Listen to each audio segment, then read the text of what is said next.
more and more of these stories have become more common now. And I didn't post a lot of these stories because I'm just like, okay, I don't want to keep everybody else is talking about it, and me talking about it really doesn't do anything at this point because everybody else saying the same thing. But I wanted to point this out.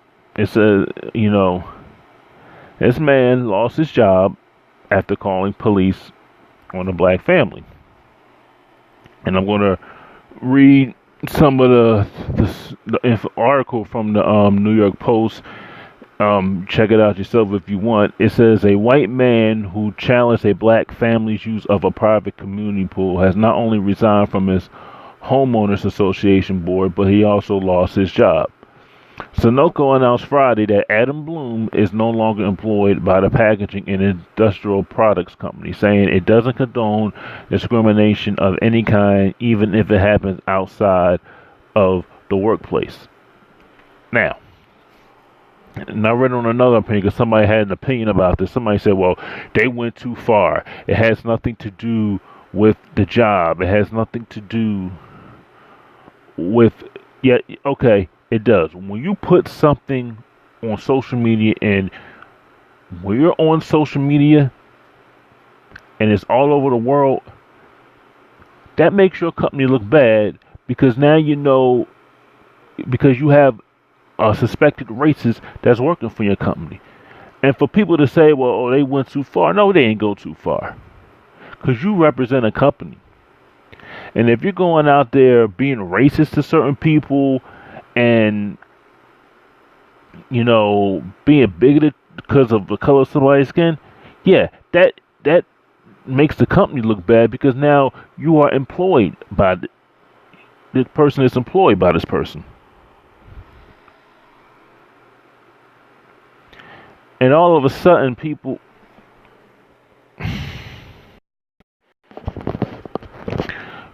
these stories are getting more common and common and common, and also they're getting ridiculous because you have another case of, this is another case of being black in America. You are a target. And I have done videos about racism on my old channel, and I kind of shied away from it because I don't feel like talking about racism on every single thing. There's more stuff to talk about in the world than racism. But I had to talk about this because I know everybody else has talked about it. Now, Adam Bloom, worked at Sunoco. And this is coming from the New York Post. It says a white man who challenged a black family's use of a private community pool has not only resigned from his homeowners association board, but he lost his job. Sunoco announced Friday that Adam Bloom is no longer employed by the packaging and industrial products company, saying it doesn't condone discrimination of any kind, even if it happens outside of the workplace. Now, somebody wrote an article saying that they went too far. It was wrongful termination. How is it wrongful termination? If you do something and it's posted online and if it's seen over 4 million times and you working for that you and you working for my company and keeping you around knowing what you have done could hurt my business, I gotta part ways with you. Okay, now, and people say, well, it has something to do with the workplace. Nowadays, it does. You can't, it's not back in the day where everything is resigned in the workplace. Yeah, when you are on your time, you can do whatever you want. But you have to follow procedures. If a company says, look, we don't condone any racial discrimination of any kind outside the workplace, that is their right to do so. And that he deserves to be fired because it teaches people a lesson that you're not going to sit around and be racist to people, especially harassing people that didn't do anything to you. Now I'm going to continue reading the article and I'm going to get to that in a few minutes. It says a video posted on Facebook page of Jasmine Edwards on July 4th, seen more than 4 million times, shows what happened after Bloom questioned whether she was allowed to be at the pool in Winston-Salem. He also called police. Bloom and Edwards and the responding officers all speak in measured tones in the video.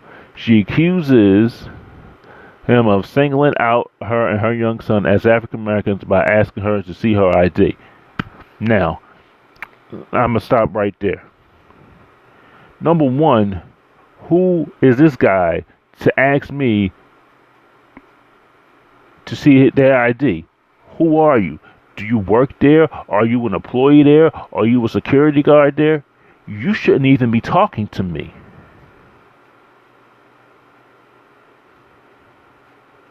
You shouldn't be talking to me. You don't work for me. You don't work for that company. You don't talk to me.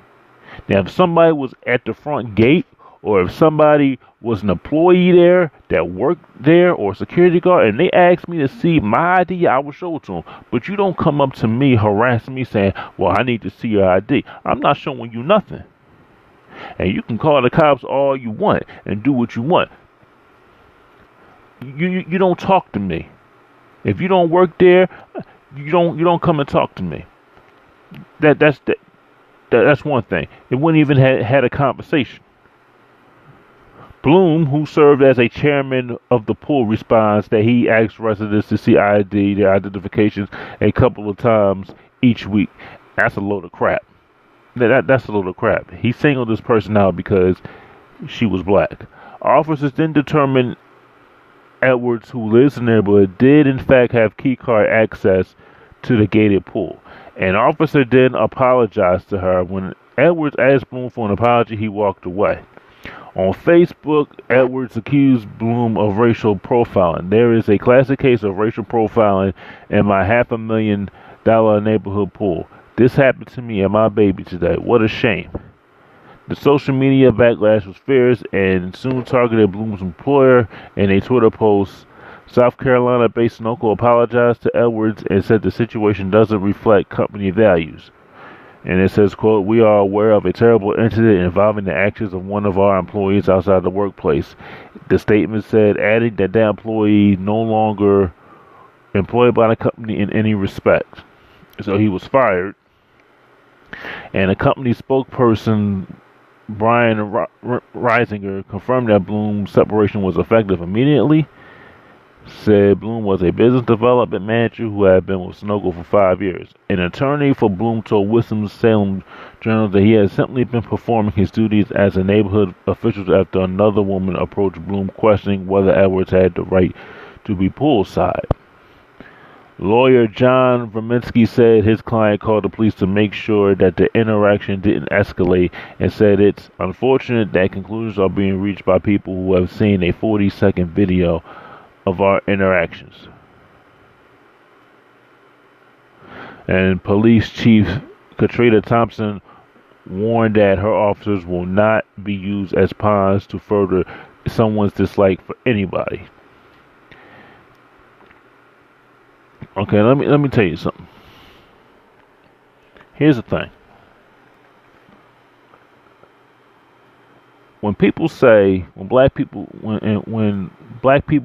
bring this stuff up, when they bring up racial profiling, and when they talk about racism, and they say they're being racially discriminated, you'll have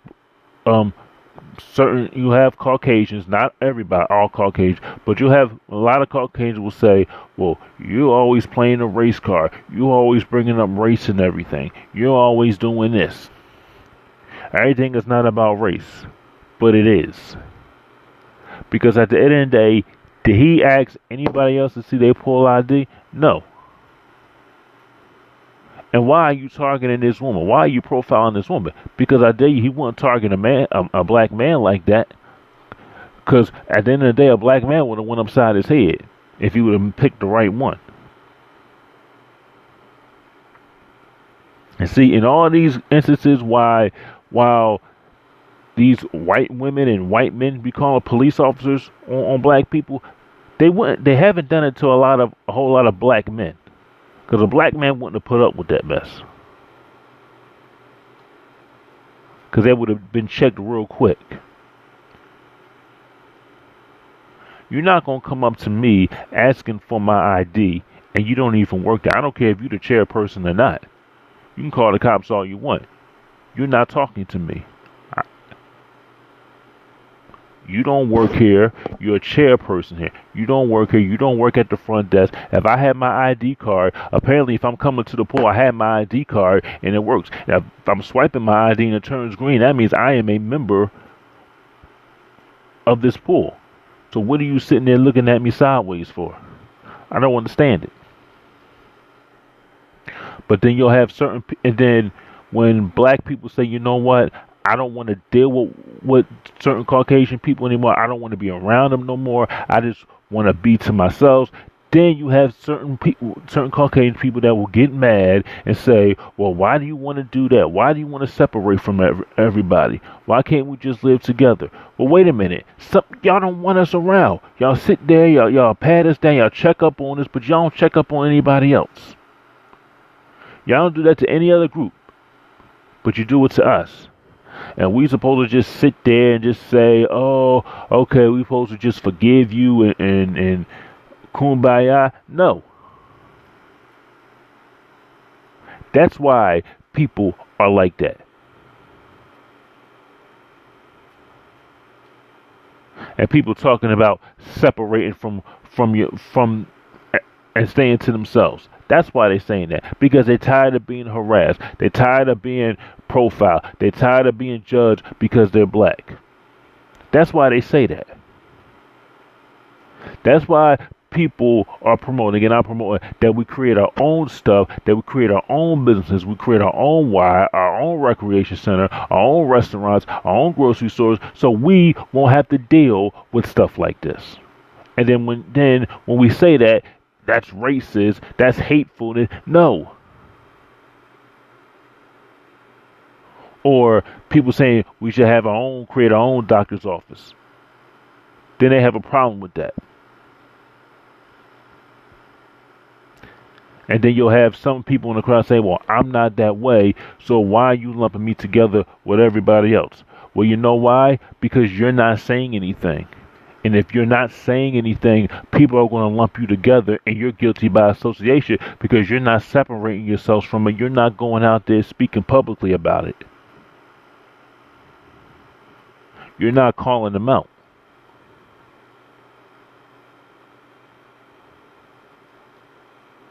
You're not calling these people out. You're sitting there saying, well, that's wrong. And that's what you're saying, that's wrong. But you ain't saying nothing else about it. Now, he lost his job. And was it worth it to lose his job over profiling somebody like that? No, it wasn't. But if you say something about it, if you talk about having your own space, have your own safe space, have your own neighborhood, have your own town, then they have a problem about it. Then they're the problems. Then we're the problems. We hate people. We're evil. The only evil I see is what you're doing. Because see, black people aren't like that. Black people don't go around start randomly calling the cops on white folks. You don't see black people, going around starting fights with white folks. You don't. They just don't. Even if some of them say, I don't even want to be around them, I don't even like them like that, they keep their distance. But if we're going to do something about it, and if certain people want to separate, they're the problem.